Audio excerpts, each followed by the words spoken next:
Hi, I'm Bill Sanders, and this is WatchArtSci, the art and science of watch collection. Today, what we're going to do is we're going to take a look at what is involved in buying a vintage Patek Philippe. This is the same one that's on the screen there. And I think that it's instructive to look at all of the different things. And this is using my own experience. And uh, it was, I think, fairly typical of the kinds of things that people have to consider when buying a vintage watch of a certain type. Patek Philippe's are extra special and one of the Holy Trinity. And so let's take a look at this. Now, the one I'm going to take a look at is the 3468. That's the reference number on this. And this is just a typical classic Patek Calatrava. Calatrava is very much of a dress watch, something that you wouldn't wear to a football game or some other place where things may get real exciting. It's for formal business, formal parties, and things like that. It's a dress watch, essentially. Okay, it's this particular one is 33 millimeters wide, which is not too wide by today's standards, but they're coming back down. I mean, you don't want to look like you're wearing a frisbee or something, so I sort of like this size. Um, by vintage, right now is before 1990, not in probably a few years. It's going to be before 2000. So vintage is a relative term.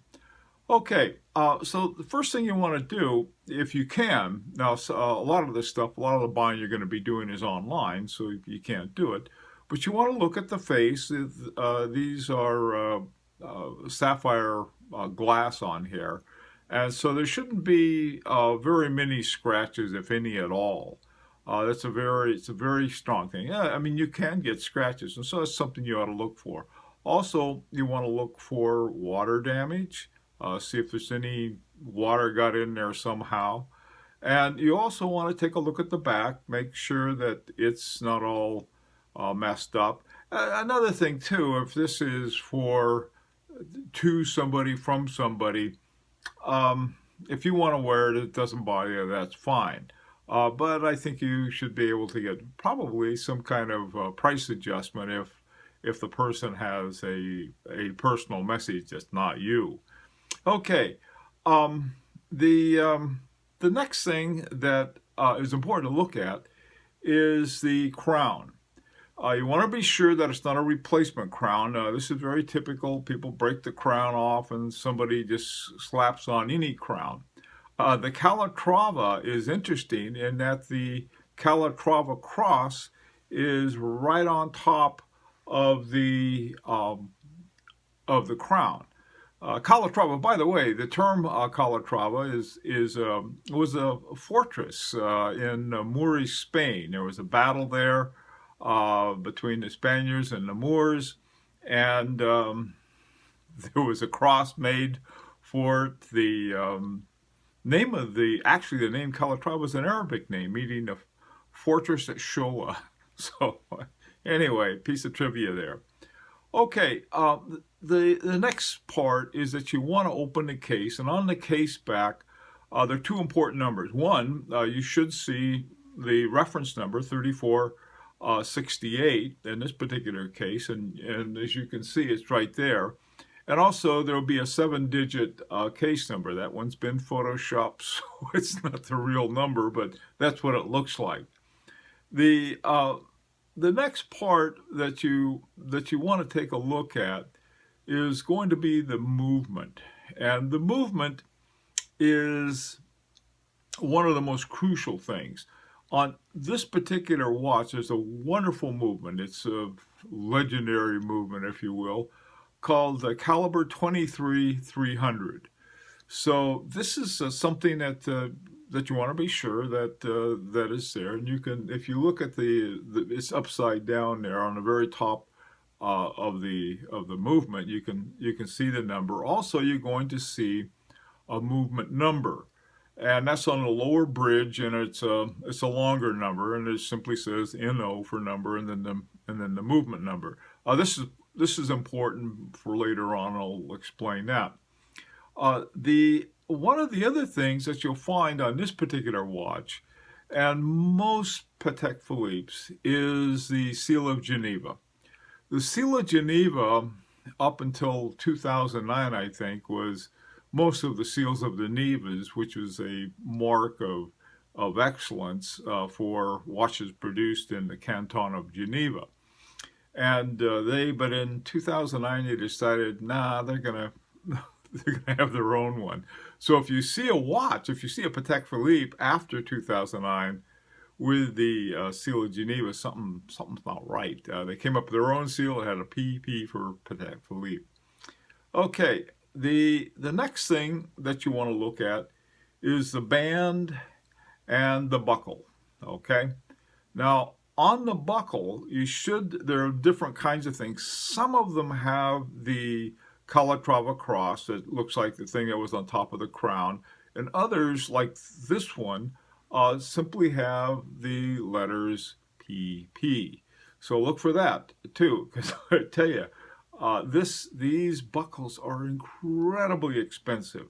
They're all gold, they're 18 karat gold, and if they're still there, that's really nice. Same thing with the watch band. The watch band, Patek Philippe watch bands are not just any watch band. And you want to be sure, you want to check them and see, first of all, if they simply say 100% genuine leather, forget about it. They're not Patek Philippe. That oftentimes you'll see that in a lot of ads. What you want to see is the words Patek Philippe, and you'll see something there that has Cousuman. And what that means is hand stitch. It's the French term for hand stitch. And you'll see the Calatrava cross, like it's pictured. One of the things that you also want to look at when you're looking at the movement and other kinds of parts of it, you want to look for oxidation and any kind of corrosion. Just take a look at that. Now, the next thing that you want that may not be available are the papers. And what you can do with Patek Philippe, and this is by getting all of those numbers I just mentioned. You want to get the movement number, the case number, the reference number, everything you can. And for $100, roughly, you can get what's called an extract from the archives.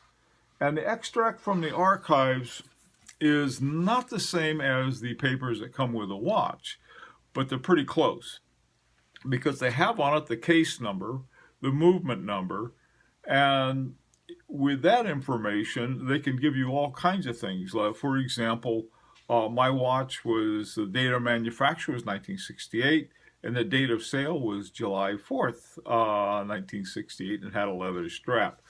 You're not going to find, or you're rarely going to find, the original strap, the one that was on it.